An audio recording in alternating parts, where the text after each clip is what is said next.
Hey there. Good morning, good afternoon, good evening. Whenever you are hearing my voice or seeing my face, Pajama Grandma Sharon Horne-Ellstrom here. In case we haven't met yet, go and put hashtag pajama in the comments below so I know it's the first time that you're being exposed to Pajama Grandma. Today is day 13 of our Supersize Business Challenge. Yesterday we talked all about our emotions, and our challenge was to once an hour write down the emotions that we're feeling and that we felt. And just so you know, I do this too. I actually, on the back of my note card, wrote down the emotions I was feeling every hour from 5 a.m. until 11 p.m.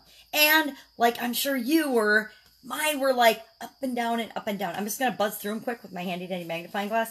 I felt stressed, frustrated, happy, love, fear, excited, giving, satisfied, energized, sleepy, loved, curious, funny, frustrated, annoyed, excited, curious, again, curious twice, wow, hungry, perplexed, problem solving, grateful.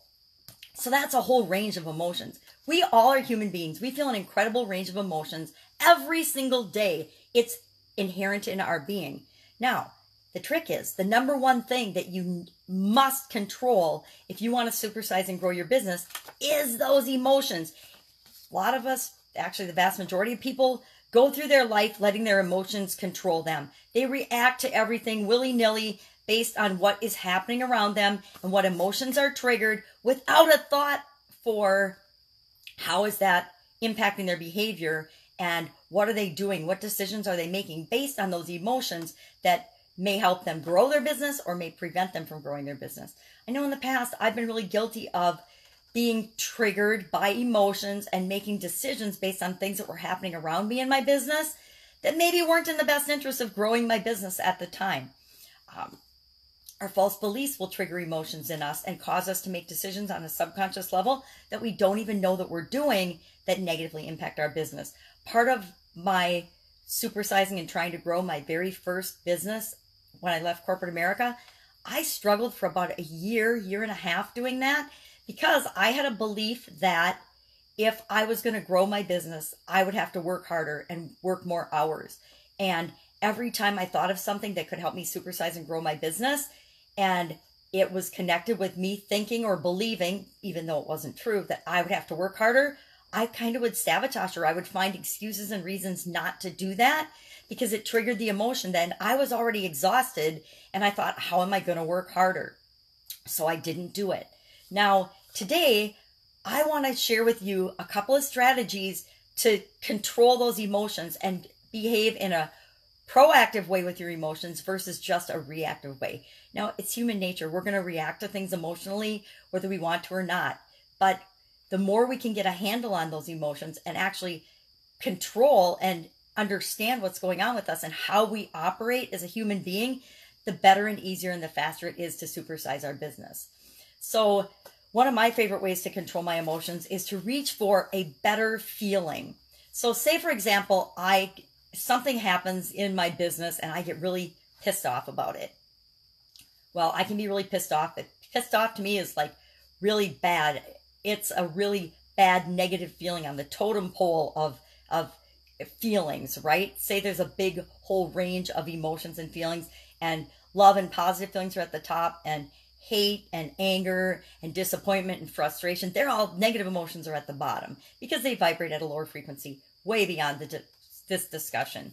But if I reach for a better feeling, if I'm always reaching for something that makes me feel a little lighter and a little better and helps me climb up the totem pole, then I'm going to react in ways that are better in my own best interest and in the best interest of my business and of all the people around me generally. So maybe I'm not just angry, maybe I'm just a little irritated, because irritated for me is less strong and negative a feeling as angry or pissed off. And then I might just be miffed. Maybe I'm just miffed at what happened and I'm like whacking myself on the head because I should have thought about something that I could have been done or I could have put in place that would have prevented this mistake or this thing from happening that made me feel angry. And then miffed, frustrated is probably a little more negative for me than miffed, but miffed is just starting to be neutral and meh. And if I'm just meh, I'm not even miffed anymore, then pretty soon I can deal with the situation and I can react in a way that's much more rational than if I am just going boom off my initial pissed off or angry reaction to something that happened, or frustrated, right? So that's one way of dealing with it. Reach for a less strong feeling emotion. And then my friend Joy Indras from the United Kingdom shared a really good strategy for dealing with negative emotions yesterday. And I just want to cover that really quickly. So you've got another tool in your toolbox for how to handle negative emotions and things when they come up. And I'm talking about negative emotions because we want to minimize our negative emotions and amplify our positive emotions. And we don't usually have any trouble amplifying positive emotions and doing more things that make us feel awesome. But we do, a lot of us have a hard time dealing with negative emotions. So here's Joy's strategy. It's a 5-step process. Step 1, allow the feeling. So often when we're feeling a negative feeling, we start to beat ourselves up and throw in all kinds of negative self-talk about how we shouldn't feel that way. Well, knock that off. Just allow the feeling. If I'm pissed off or angry, I find that if I let myself be angry, I get over it a lot faster because I start asking myself, okay, well, what can I do, or how can I look at this differently so I'm not so angry about it? Then relax, just take a deep breath, relax about the feeling, and just kind of witness how you're feeling. Pay attention to, where in my body am I feeling this anger? Where am I feeling, how am I feeling this anger?